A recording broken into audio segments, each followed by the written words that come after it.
வணக்கம் மக்களே, இன்றைக்கி நீங்கள் தெரிஞ்சுக்க வேண்டிய விஷயத்தை ஷார்ட் அண்ட் ஸ்வீட்டாக எடுத்துகிட்டு வந்துருக்குங்க. வெல்கம் டு சிவன் பிளாக்ஸ் மக்களே. இஸ்ரேலுக்கும் லெபனான் நாட்டில் இருக்க ஹெஸ்புல்லா அமைப்புக்கும் நேற்று கடுமையான மோதல் நடந்ததுங்க. இதில் இஸ்ரேல் நடத்திய வான்வழி தாக்குதலில் ஹெஸ்புல்லா அமைப்பை சேர்ந்த 47 பேர் உயிரிழந்திருக்காங்க, 97 பேர் காயமடைஞ்சிருக்காங்க. பதிலுக்கு ஹெஸ்புல்லா அமைப்பு நடத்திய தாக்குதலில் இஸ்ரேலோட 4 வீரர்கள் இறந்துட்டாங்க.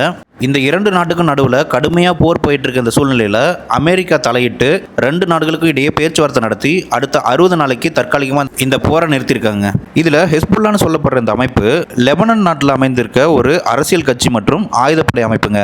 இந்த அமைப்பு 1982 இஸ்ரேல் லெபனான் மீது நடத்திய படையெடுப்புக்கு பிறகு இஸ்ரேலுக்கு எதிராக உருவாக்கப்பட்ட ஒரு அமைப்பு தாங்க இது. என்சிஆர் திட்டத்தின் கீழே டெல்லி, ஹரியானா, உத்தரப்பிரதேஷ் மற்றும் ராஜஸ்தான் ஆகிய 4 இடங்களில் நமோ நகரம் அமைக்க அப்ரூவல் கொடுத்துருக்காங்க. நரேந்திர மோடி அப்படின்ற பேரை சுருக்கி இந்த திட்டத்துக்கு நமோ அப்படின்ட்டு பேர் வச்சிருக்காங்க.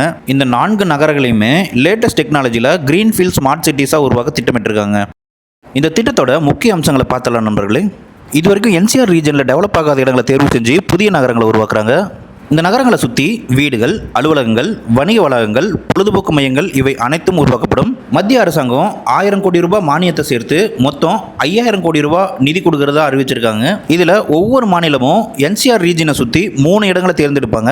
அப்படி தேர்ந்தெடுக்கப்படுற இடங்களில் டெல்லி, ஹரியானா, உத்தரப்பிரதேஷ் மற்றும் ராஜஸ்தான் ஆகிய மாநிலங்களை சுற்றி 4 இடங்களில் தேர்வு செஞ்சு இந்த ஸ்மார்ட் சிட்டிஸை உருவாக்க போகிறாங்க.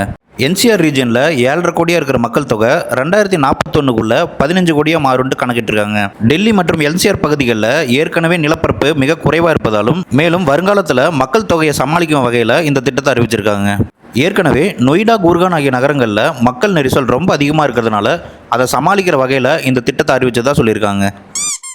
வருகிற ஜூன் 28ஆம் தேதி சென்னை மாநகராட்சியில் 5.5 லட்சம் குழந்தைங்களுக்கு போலியோ சொட்டு மருந்து கொடுக்கறதா சென்னை நிர்வாகம் அறிவிச்சிருக்காங்க. சென்னை மாநகரம் மற்றும் சென்னையை சுற்றி இருக்கவங்க பயன்படுத்திக்கோங்க மக்களே.